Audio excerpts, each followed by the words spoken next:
Every evening at exactly 6 o'clock, my grandmother would light a candle. Not just any candle, the same white pillar candle that sat on the wooden table by the kitchen window in her house in Salem, Massachusetts.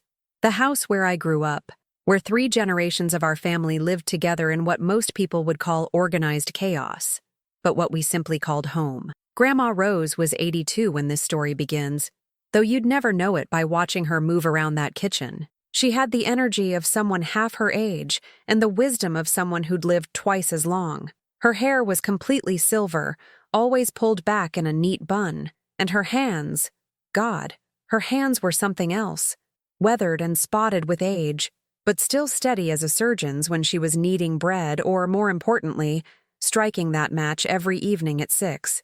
The ritual never varied. Never. It didn't matter if we were in the middle of Thanksgiving dinner with 20 relatives crammed into the house, or if there was a blizzard outside that had knocked out the power. 6 o'clock meant candle time, and everything else could wait.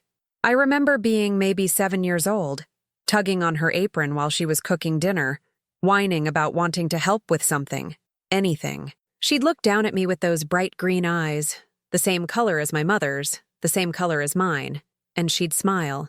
"You want to help, little bird?" she'd ask in that slight Irish accent that never fully left her voice, even after 60 years in America. "Then you can help me with the most important job of all." At 5 minutes to 6, she'd wash her hands carefully, dry them on the dish towel that hung by the sink, and walk over to that wooden table. The table itself was older than I was, older than my mother was, probably older than Grandma herself. It was made of dark oak, worn smooth in places from decades of use, with little rings and scratches that told the story of our family's meals, homework sessions, and late-night conversations. The candle sat in the exact center, in a simple glass holder that had belonged to her mother back in County Cork. Next to it, a small box of wooden matches, the old-fashioned kind that you had to strike against the rough strip on the side of the box. I always loved that sound, the sudden flare of sulfur, and then the steady burn of the wooden stick. Grandma would take out one match, just one, and hold it for a moment. Sometimes she'd close her eyes. Sometimes she'd look out the window at whatever weather was happening in our corner of New England. Then she'd strike it with one smooth motion, and the flame would dance to life. "Every flame carries a prayer," she told me once when I was old enough to ask questions. "This one carries all of ours." She'd light the candle slowly, carefully, as if the action itself was sacred. And maybe it was. The wick would catch, and that warm yellow light would fill our kitchen with something that felt like peace, like safety, like everything was exactly as it should be in the world. Then she'd blow out the match, set it aside, and stand there for just a moment longer. Her lips would move slightly.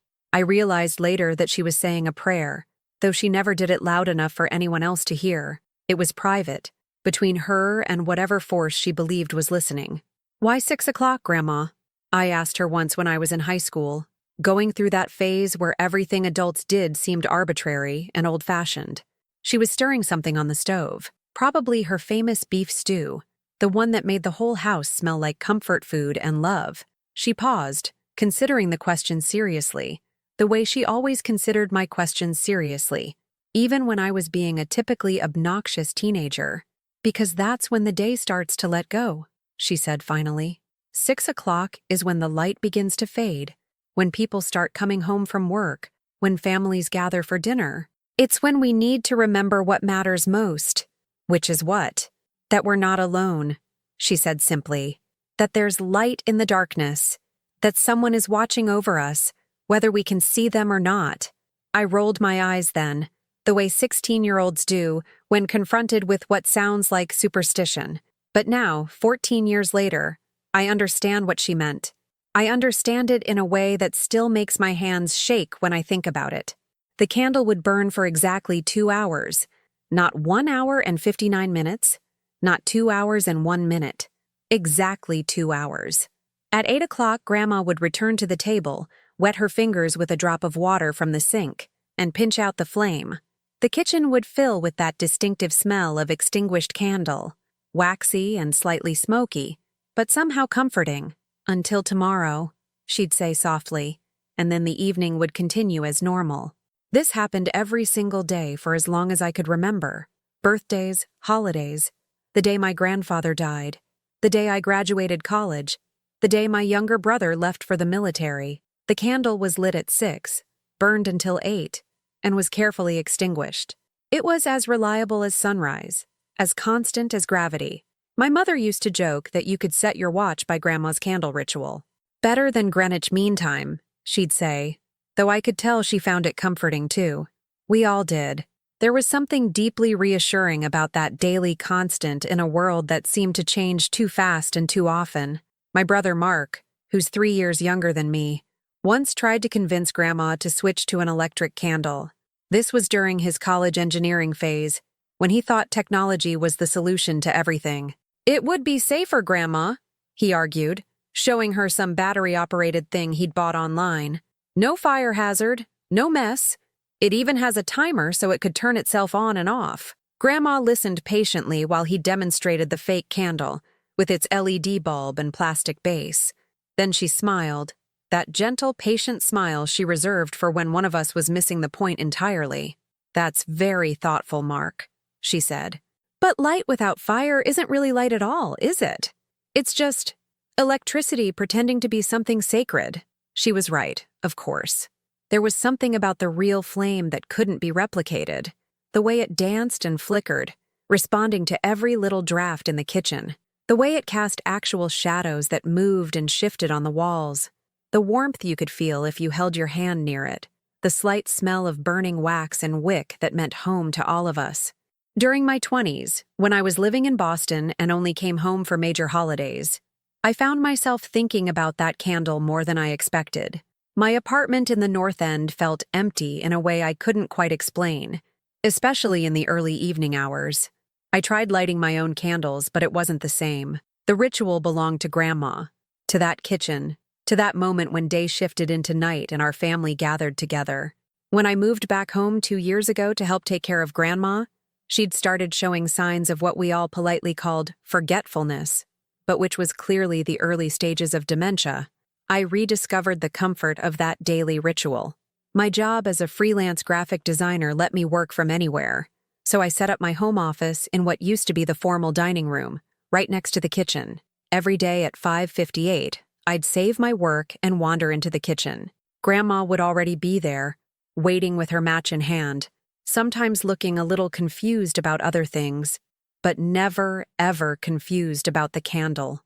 That knowledge seemed burned into her bones, deeper than whatever was slowly stealing her other memories. "Right on time, little bird," she'd say, even though I was 30 years old and hadn't been little in any sense of the word for decades. But I loved that she still called me that. I loved that this one thing remained constant even as everything else began to shift and blur around the edges. The decline was gradual at first. She'd forget what she'd had for breakfast, or she'd start a story and lose track of where she was going with it. But 6 o'clock always snapped her back into focus. The match, the flame, the 2-hour burn, the careful extinguishing, that never wavered. Even when she started having what the doctors called episodes, moments of confusion where she didn't recognize familiar faces or insisted that people from her past were still alive, the candle ritual remained sacred and unchanged. It was like that one small corner of her mind was protected, preserved in amber. I started to understand that the candle wasn't just tradition or superstition. It was Grandma's anchor. It was the thread that connected her to herself, to us, to something larger than the frightening maze her mind was becoming. As long as she could light that candle, as long as she could tend that flame, she was still Grandma Rose. She was still the center of our family's daily rhythm. The last good month we had together was February of this year. The dementia was definitely progressing. She'd sometimes forget my name or think my mother was her sister, but the candle ritual remained perfect. Every evening, she'd light it with the same steady hands, the same quiet prayer, the same gentle smile when the flame caught and held. I started taking pictures during those February evenings, though I was careful not to be obvious about it. Something told me I should document these moments, preserve them somehow. In the photos, you can see Grandma's profile illuminated by candlelight, her silver hair glowing, her face peaceful in a way that was becoming rarer during the daylight hours. March brought a sharp decline. She started having trouble with basic tasks, forgetting how to use the can opener, getting lost in the house she'd lived in for 40 years, sometimes not recognizing her own reflection in the mirror. But still, every evening at 6, she'd make her way to the kitchen table. Still steady, still sure. "The light," she'd say sometimes when we asked if she needed help. "Have to tend the light." On March 15th, Grandma had what the doctors called a significant episode. She collapsed in the bathroom around noon, not from a fall or a heart attack, but from what seemed like complete disorientation. When the paramedics arrived, she was sitting on the floor, completely lucid but unable to explain how she'd gotten there or why she felt so weak. The hospital kept her for 3 days, running tests that revealed what we already knew. Her brain was slowly losing its ability to process the world around her. There was no treatment, no cure, just the gradual slide into a place where we wouldn't be able to follow her. But on the evening of March 18th, when we brought her home from the hospital, the first thing she did was check the time. It was 5:45 p.m. She walked straight to the kitchen, took her place by the wooden table, and waited for 6 o'clock with the patience of someone who had been keeping this schedule for decades. When I struck that day, her hands shook slightly as she struck the match. The flame wavered as she brought it to the candle, but she managed it, as she had managed it every day for years beyond counting. The light caught, held, and began its familiar dance. "There," she whispered, and for just a moment she was completely herself again. "That's better." That was the last time I saw my grandmother light the candle. 3 days later, on March 21st, the first day of spring, though you wouldn't have known it from the snow still covering our yard, Grandma Rose passed away quietly in her sleep. She went to bed around 10 o'clock, after watching her favorite television show and eating a bowl of vanilla ice cream. She seemed tired but peaceful, more like herself than she'd been in weeks. Mom found her the next morning when Grandma didn't come down for breakfast. She looked like she was still sleeping, her face relaxed and calm, her silver hair spread across the pillow like moonlight. The doctors said it was her heart, probably brought on by the stress of the dementia. A gentle end to a gentle life, the kind of death we all hope for, but rarely receive. The funeral was on March 24th, a Tuesday. The church was packed. Grandma had lived in Salem for 60 years, and it seemed like half the town came to pay their respects. Father McKenna, who had known our family since before I was born, spoke about Grandma's kindness, her faith, her devotion to family and community. But what I remember most clearly from that day wasn't the eulogy or the hymns or even the overwhelming sadness that seemed to fill every corner of the church. What I remember was looking at my watch during the service and realizing it was almost 6 o'clock. For the first time in decades, no one would be home to light the candle. For the first time in my life, that kitchen table would remain dark when evening came. We returned to the house after the cemetery, exhausted and emotionally drained. The relatives had brought food, as relatives do, and the kitchen was full of casserole dishes and flower arrangements, and people speaking in the hushed tones that death requires. But underneath it all was a terrible emptiness, a silence where Grandma's presence used to be. Around 8 o'clock, after most of the visitors had left and we were just immediate family, my mother suggested we should probably think about dinner. None of us were particularly hungry, but we needed to do something normal. Something that didn't involve grief or funeral arrangements or discussions about what to do with Grandma's belongings. "I'll heat up some of Mrs. Patterson's casserole," Mom said, moving toward the stove with the mechanical movements of someone going through familiar motions without really thinking about them. That's when my brother Mark looked up from the kitchen table where he was sorting through condolence cards and said, in a voice so quiet we almost didn't hear him, "The candle's lit." We all turned to look at the wooden table by the window. The white pillar candle, Grandma's candle, the one that had sat unlit since her death 3 days earlier, was burning with a steady, bright flame. The matchbox sat beside it, unopened. No one had been near the table all day. The kitchen had been full of people, but everyone had been focused on the food and flowers and conversations about anything except the one person who was no longer there. And yet, there it was. 6 o'clock had come and gone without any of us noticing. And somehow, impossible as it seemed, the candle had lit itself. In that moment, standing in the kitchen where I'd spent 30 years of evenings watching my grandmother tend her sacred flame. I felt the world shift slightly on its axis. Everything I thought I knew about life and death and what happens when we leave this world suddenly seemed much less certain. The candle burned exactly as it always had.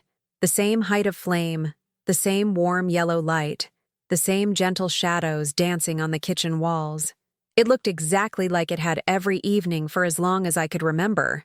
Except this time, no human hand had lit it. This time, Grandma Rose was 3 days in the ground, and somehow, her candle was still burning. Nobody said anything for about 30 seconds. We just stood there staring at this burning candle like it was some kind of alien artifact that had materialized on Grandma's kitchen table. My mom was the first to speak. "Did someone light it?" We all looked at each other. Mark shook his head. My dad, who'd been sitting at the table going through papers, said he'd been there the whole time and no one had gone near it. My cousin Jennifer, who'd been helping clean up, swore she hadn't touched anything on that table. "Maybe it was a neighbor," my mom said, but even as she said it, she didn't sound convinced. "Maybe Mrs. Henderson came in while we were all busy." But Mrs. Henderson was 85 and used a walker. The idea of her sneaking into our kitchen to light a candle without anyone noticing was pretty ridiculous. Mark got up and walked over to the table. He's always been the practical one in the family, the one who looks for logical explanations. He examined the candle closely, then picked up the matchbox and shook it. "It's full," he said, "and there's no used matches anywhere." He looked around the kitchen. No lighter either, and the stove's electric, so... He didn't finish the sentence because we all knew what he was thinking. There was no way for that candle to have lit itself. But there it was, burning like it had been doing every day at 6 o'clock for years. "It has to be some kind of delayed reaction," Mark said. "Maybe Grandma lit it yesterday and it just took this long to catch or something." That didn't make any sense either, but we were all grasping for normal explanations because the alternative was too weird to think about. My dad, who'd been quiet this whole time, looked at his watch. "It's 8:15, he said. If this were normal, she would have put it out already. As if the candle heard him, the flame suddenly got smaller. Not like it was going out, but like someone had turned down the volume on it. Then it went back to normal size. "Okay, that's definitely not normal," Jennifer said, and she took a step back from the table. I couldn't stop staring at the flame. It looked exactly like it always did when Grandma lit it. Same height, same color, same way it moved slightly even though there wasn't any breeze in the kitchen. "Maybe we should just blow it out," my mom suggested. "No," I said, and I surprised myself with how quickly I said it. "I mean, what if she's trying to tell us something?" Mark rolled his eyes. "Sarah, come on. Dead people don't light candles. Then how do you explain this?" He couldn't, obviously. None of us could. We ended up leaving it alone that night. The candle burned until exactly 8 o'clock, then went out by itself, just like it always did when Grandma was alive. 1 minute it was burning normally, the next minute it was out, with a thin line of smoke rising from the wick. The next evening, March 25th, I made sure I was in the kitchen at 5:45. I told myself I was being ridiculous, that whatever had happened the day before was just some kind of fluke. Grief makes people see things that aren't there, right? Maybe we'd all been so emotional that we'd convinced ourselves the candle had lit itself. But at exactly 6 o'clock, it happened again. This time I was watching closely. The wick just suddenly had a flame on it. Not like someone struck a match and lit it. More like the flame just appeared. 1 second there was nothing, the next second there was fire. I called out for my mom and Mark. They came running into the kitchen and found me standing there pointing at the candle like an idiot. "It just lit itself," I said. "I was watching it and it just started burning." Mark immediately started looking for explanations again. He checked for hidden wires, thought maybe someone had rigged up some kind of electronic ignition system. He even looked up the chimney to see if maybe there was some kind of reflection from outside that could have focused sunlight on the wick. Nothing. No explanation. Just a candle that somehow lit itself at exactly the same time Grandma had been lighting it for decades. "This is insane," Mark said after about an hour of searching for rational causes. "Candles don't just light themselves." "Well, this one does," I said. That night the candle burned until 8 o'clock and went out on its own, just like the night before. And the next night, same thing. And the night after that. By the end of the first week, we'd all kind of accepted that something very weird was happening in our kitchen. My dad, who's usually the most skeptical person I know, started setting his watch by it. "Candle's about to light," he'd say at 5:58, and sure enough, 2 minutes later, there would be a flame. My mom tried moving the candle to different spots in the kitchen, thinking maybe there was something specific about that table that was causing it. But no matter where she put it, the same thing happened. 6 o'clock, flame appears. 8 o'clock, flame disappears. She even tried replacing it with a different candle, but that didn't work either. The new candle just sat there, unlit. Only Grandma's original candle would do the trick. After 2 weeks of this, Mark suggested we should probably tell someone, maybe call the local newspaper or something. "This could be scientifically important," he said. But the idea of turning Grandma's candle into some kind of freak show made my stomach turn. This wasn't entertainment. I didn't know what it was, but it felt private, sacred even, like Grandma was still with us in some way, still keeping up her daily routine. "What if we're supposed to just accept it?" I said.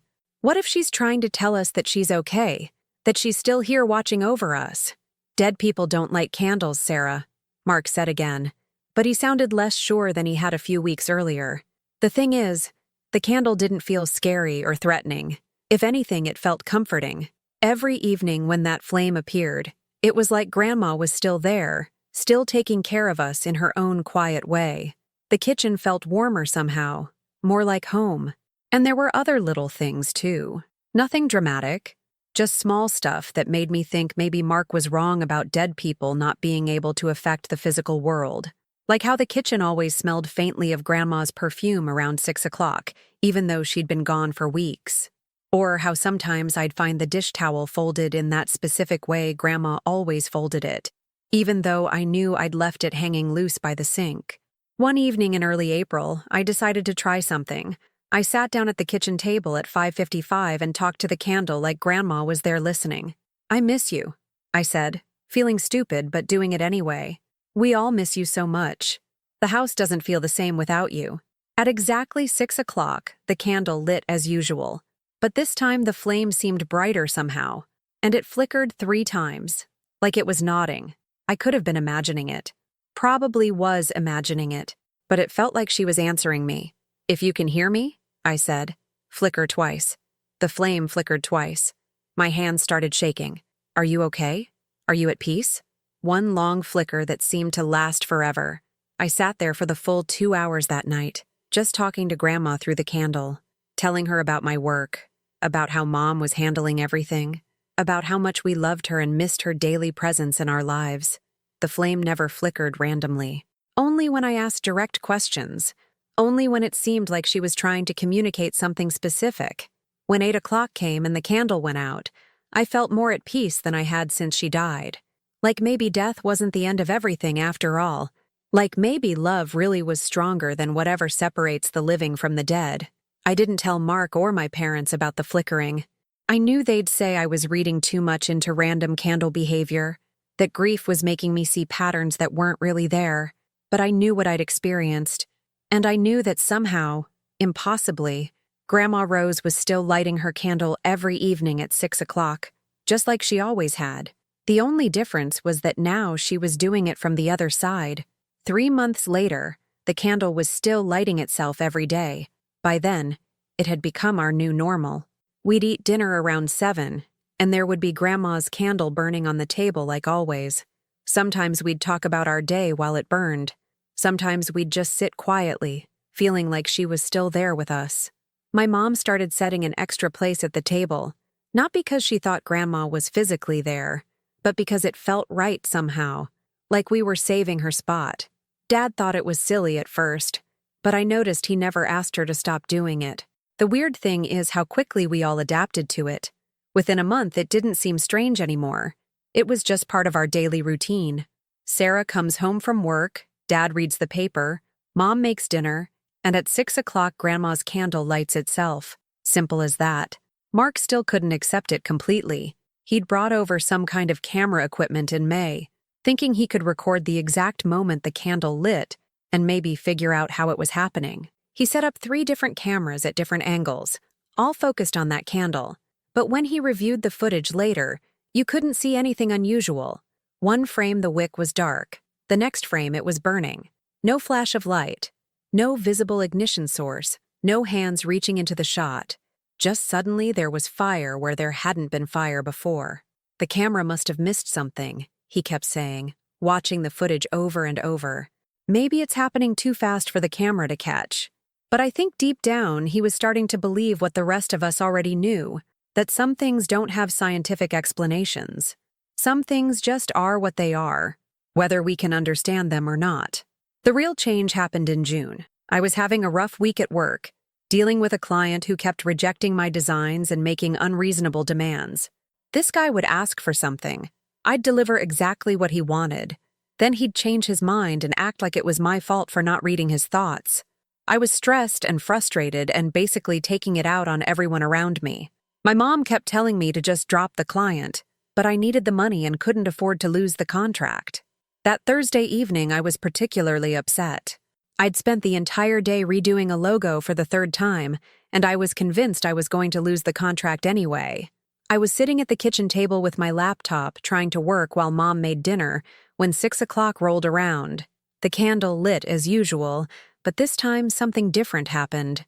The flame started dancing in a way I'd never seen before, not flickering randomly like candles do in a breeze, but moving in slow, deliberate patterns, almost like it was trying to get my attention. I stopped typing and watched it.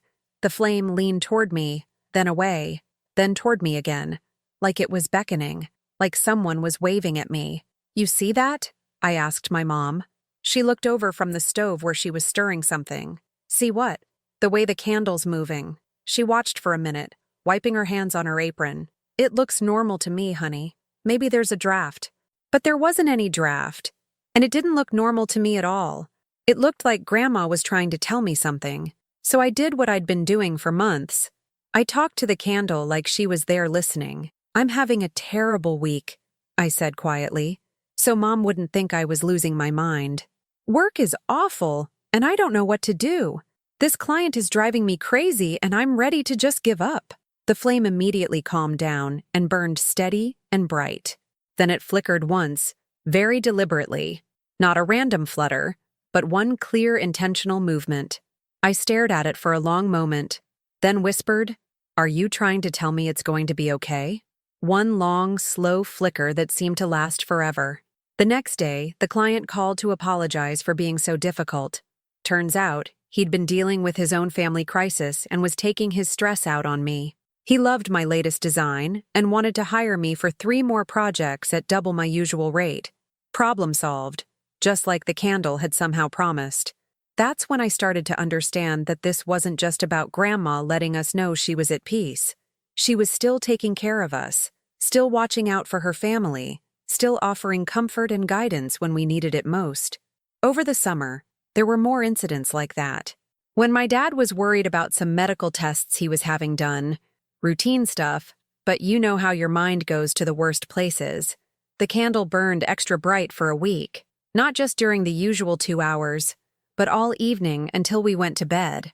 When Mom was stressed about going back to work after being Grandma's caretaker for so long, the flame would dance gently whenever she walked past the table, like it was encouraging her, reminding her that she was strong enough to handle whatever came next. Dad's tests came back fine, by the way, and Mom's first week back at work went better than she'd expected. Coincidences, maybe, but they felt like more than that. The most incredible thing happened in August. Mark's wife Jennifer was pregnant with their first baby, but at 7 months the doctors found some complications during a routine ultrasound. Nothing immediately life-threatening, but scary enough that they were talking about bed rest and possible early delivery. The whole family was worried sick. Jennifer had wanted this baby for years, and the thought that something might go wrong was tearing all of us apart. That evening, Jennifer was at our house for dinner, crying and worried about the baby. She kept saying she felt like she'd done something wrong, like maybe she'd caused the problem somehow. We were all trying to comfort her, telling her it wasn't her fault. But you know how it is when someone you love is scared. You feel helpless because there's nothing you can really do to fix the situation. We were sitting around the kitchen table, Jennifer with tears streaming down her face, when the candle started acting up again. But this time it wasn't just flickering or dancing. The flame actually changed shape. I'm not kidding about this. And I know how crazy it sounds. For about 10 seconds, the flame formed what looked exactly like a heart. Not just a vague heart-like shape that you had to squint to see, but a clear, perfect heart made of fire. Jennifer saw it too. She stopped crying and just stared at the candle with her mouth open. "Did that just happen?" she whispered. I nodded, too amazed to speak. "Grandma's telling you everything's going to be fine," I finally managed to say. And it was. Jennifer's next doctor's appointment showed that whatever complications they'd seen on the ultrasound had somehow resolved themselves. The doctors couldn't explain it. They said sometimes these things just work themselves out. The baby was born healthy 6 weeks later, a beautiful little girl they named Rose, after Grandma. When they brought baby Rose home from the hospital, the first thing Jennifer did was hold her near the candle during the evening lighting. The flame burned brighter than I'd ever seen it, and I swear the baby smiled. She was only 3 days old, too young to really smile, but she definitely smiled at that candle. By September, the whole family had accepted that Grandma was still with us in some way. We'd include her in conversations, update her on family news, ask for her advice when we had problems, and somehow, through that candle flame, she'd always respond. A flicker for yes, stillness for no, dancing when she was happy about something. It wasn't scary or supernatural in a creepy way. It was just love, pure, simple love that apparently doesn't end when someone dies. The most amazing thing happened 2 weeks ago. I was sitting with the candle one evening, feeling lonely and missing Grandma more than usual. I'd been thinking about all the talks we used to have, how she always knew exactly what to say when I was upset or confused. "I miss our conversations," I told the candle. "I miss hearing your voice, asking for your advice. I wish I could talk to you one more time." The kitchen got really quiet. Not just normal quiet, but that deep, complete silence you sometimes get right before something important happens. Like the whole world was holding its breath. Then I heard it, very faint, but definitely there. Grandma's voice saying, "I'm always here, little bird. I never left." I looked around the kitchen. Nobody else was there. It wasn't coming from another room or from outside. It was just her voice, as clear as if she'd been sitting right next to me at the table. I started crying then, not from sadness, but from pure relief and joy, because I finally understood what she'd been trying to tell us all along through that candle. Death isn't the end. Love doesn't stop. The people who matter most to us never really leave. They just find new ways to let us know they're still watching over us. That night, for the first time since she died, the candle burned past 8 o'clock. It burned until I went to bed around 11, like Grandma was making sure I knew she'd heard me, that she understood how much I needed that one last conversation. It's been 6 months now since that first impossible evening when the candle lit itself. Every day at 6 o'clock, Grandma Rose keeps her promise to tend the light. Every evening, our kitchen fills with the same warm glow it's had for decades. My friends think I'm crazy when I tell them about it. Most people do. They look at me like I'm either lying or having some kind of breakdown. But my family knows the truth. We've all seen it, all experienced it. Love is stronger than death. Some promises are too important to break, even when the person who made them is no longer physically here to keep them. The candle still lights itself every evening at 6 o'clock. And every evening, I know that somewhere beyond what we can see or understand, my grandmother is still taking care of us, still watching over her family, still keeping the light burning in the darkness. Some traditions are too important to die. Some love is too strong to be stopped by something as small as death.